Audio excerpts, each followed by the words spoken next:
বরবটি আমরা অনেকেই খেতে পছন্দ করি না।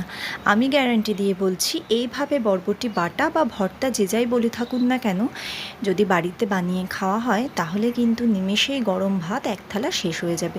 তার জন্য এখানে আমি কিছুটা বরবটি নিয়েছি, ভালোভাবে ধুয়ে পরিষ্কার করে সুতোর সাহায্যে খুব ভালোভাবে শক্ত করে বেঁধে নিয়েছি একসাথে করে বরবটিগুলো।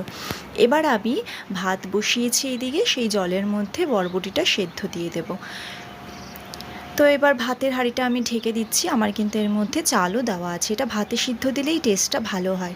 আপনারা চাইলে এমনি জলের মধ্যেও হালকা সিদ্ধ করে নিতে পারেন। তো দেখুন আমার ভাতটা ফুটে উঠেছে, এবার আমি বরবটিটা নামিয়ে নেব।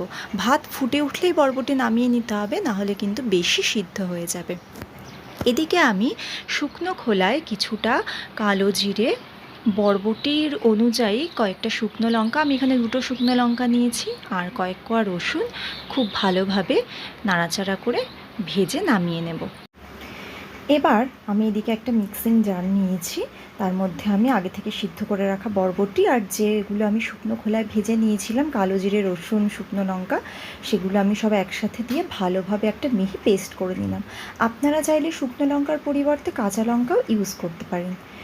এরপরে আমি কড়াইতে বেশ খানিকটা সর্ষের তেল গরম করে তার মধ্যে ওই বরবটির পেস্টটা দিয়ে দিলাম। এখানে তেলের পরিমাণটা একটু বেশি দিয়েছি, কারণ বাটা বা ভর্তায় তেলটা একটু বেশিই লাগে। আমি আগে কোনো নুন দিইনি। এখন আমি এর মধ্যে স্বাদ মতো লবণ, একটু হলুদ গুঁড়ো আর বেশ খানিকটা চিনি অ্যাড করে দিলাম। চিনিটা আমি একটু বেশিই দিলাম, আপনারা আপনাদের স্বাদ মতো চিনিটা দেবেন।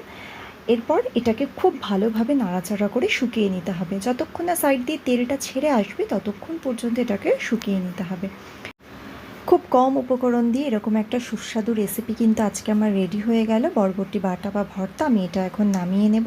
যদি ভালো লেগে থাকে তাহলে যারা এখন আমার চ্যানেলটিকে সাবস্ক্রাইব করেননি তাদের সাবস্ক্রাইব করে পাশে থাকার অনুরোধ রইল। সবাই সুস্থ থাকবেন, ভালো থাকবেন, অবশ্যই সাবধানে থাকবেন। খুব তাড়াতাড়ি দেখা হবে নেক্সট কোনো ভিডিওতে।